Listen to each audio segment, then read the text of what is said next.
Hello footballers and welcome back to our channel.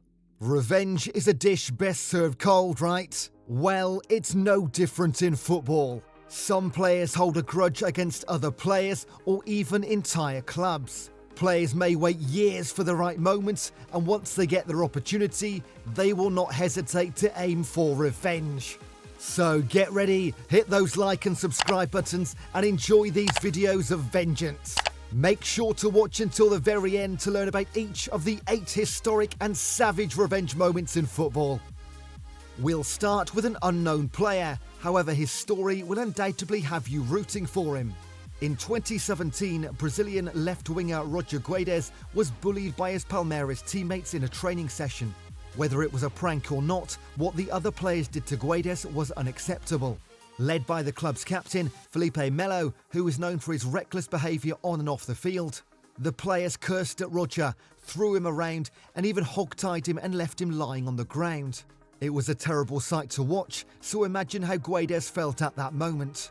Guedes left Palmeiras in 2018 for Chinese side SD Taishan, before returning to the Brazilian top flight in 2021 with Corinthians. On September the 26th that year, Guedes had the opportunity to avenge himself as Corinthians faced second-place Palmeiras. Guedes made Felipe Melo and his teammates regret what they had done to him as he went on to score the first goal with a powerful left-foot shot before sticking another dagger in the chest of his former club with an incredible second goal in the 84th minute. Not only did he humiliate the people who bullied him, but he also diminished their title-winning hopes. That, ladies and gents, is how you properly take revenge. In the 2011-12 Bundesliga season, Arjen Robben missed a crucial 86-minute penalty against Borussia Dortmund, eventually costing his team the league title. Roman Wiedenfeller saved the Dutchman's penalty and granted his club 3 points. But then Dortmund defender Nevan Subotic rushed to Robben and started shouting in his face. The Serbian won the Bundesliga title that season. However, we are certain that he regretted what he'd done when Arjen Robben got the opportunity of revenge. Bayern Munich and Borussia Dortmund had to face each other in the 2012-13 Champions League final. In the last breath of the game and with the score being 1-1, Arjen Robben took advantage of the confused Dortmund defence and snatched the ball right in front of Subotic. He left the Serbian on his knees and scored the killer goal that earned his club the trophy. So, who's shouting now, Nevan? The rivalry between Manchester United and Arsenal is one of the oldest and most significant in the Premier League. Every game is played and fought like a war. In the 2003-04 season, both clubs clashed in the campaign's early stages. With the game approaching the final whistle at Old Trafford, and with the score being 0-0, Manchester United won a penalty in the last minute, and Ruud van Nistelrooy stepped forward to take it. The Dutchman missed the opportunity to award his team 3 points. But that wasn't the end of it. After the final whistle, Ruud was surrounded by Arsenal players, thrown and pushed around before he hurried to leave the field. The Gunners finished the season unbeaten, winning the historic Invincibles title. In fact, they even kept their undefeated run going into the following season, until they had to face United again. Oddly enough, Van Nistelrooy had the chance to avenge his humiliation as United were awarded a penalty. This time, he converted his chance and celebrated emotionally as if he finally got his dignity back. Wayne Rooney added the second goal at the game's last breath, ending Arsenal's run of 49 fixtures without a defeat. But wait, what are the odds of the same player having another chance to retaliate? Well, before we watch Van Nistelrooy's next moment of vengeance, go ahead and hit those like and subscribe buttons for us.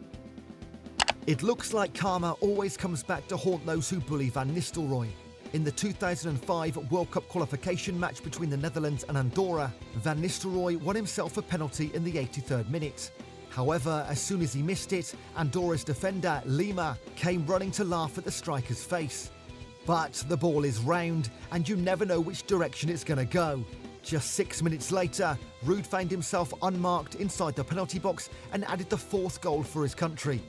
Did he celebrate his goal with the fans or his teammates? Absolutely not. The striker directly ran towards Lima, stood before him and raised his hands in the air, celebrating in the face of the defender. Revenge couldn't be any sweeter. It looks like football history enjoys to repeat itself, because at this moment we have another Man United Dutch player who took revenge from Arsenal. But this situation is a bit more complicated because Robben van Persie used to be a gunner. In fact, he was considered a club legend before his shocking move to the Red Devils in 2012. Arsenal were not at their best, and RVP decided to join Sir Alex Ferguson's side to have a chance at winning the league. During his first season with the Red Devils, he scored twice against Arsenal, one at Old Trafford and the other at the Emirates. Still, RVP refused to celebrate, only raising his hands to show his respect on both occasions. However, this didn't earn him any sympathy from the Gunners fans, who kept on shouting abuse at him whenever they got the chance.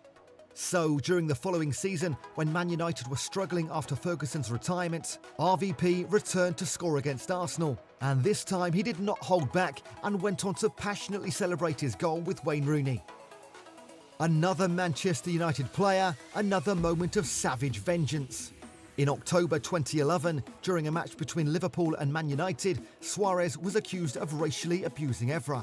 The FA investigated the incident and found Suarez guilty, handing him an 8-match ban and a fine. It was a worldwide controversial issue, with the majority standing with Patrice Evra. In February 2012, in the first meeting between the two teams following Suarez's suspension, the Uruguayan forward refused to shake Evra's hand during the pre-match handshake, resulting in an altercation before the game started. Not that the match between United and Liverpool needed any more fuel.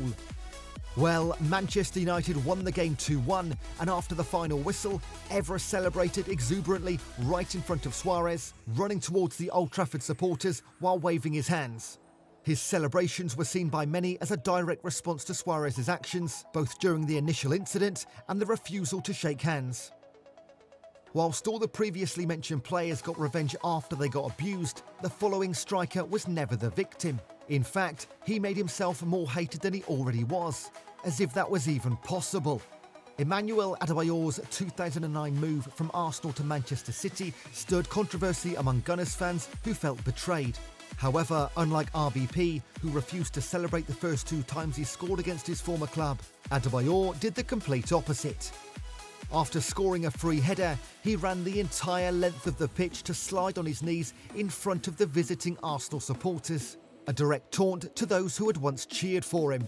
This audacious act remains one of the Premier League's most iconic and controversial celebrations, symbolising Adebayor's complicated relationship with his former club. He was simply rubbing salt into an open wound. Have you ever heard someone say that Erling Haaland went to England to avenge his father? Would you like to learn the full story? Well, listen closely.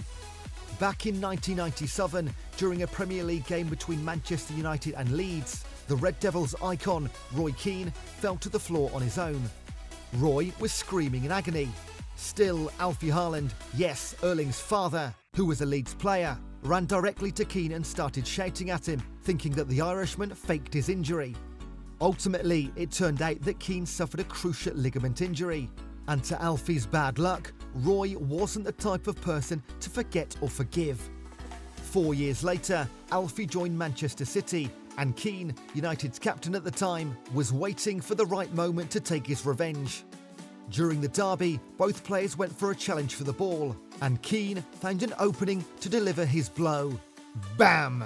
He aimed for Haaland's knee, and with a high tackle, he nearly snapped it in half. Rumours say that this injury was the reason why Alfie decided to hang up his boots.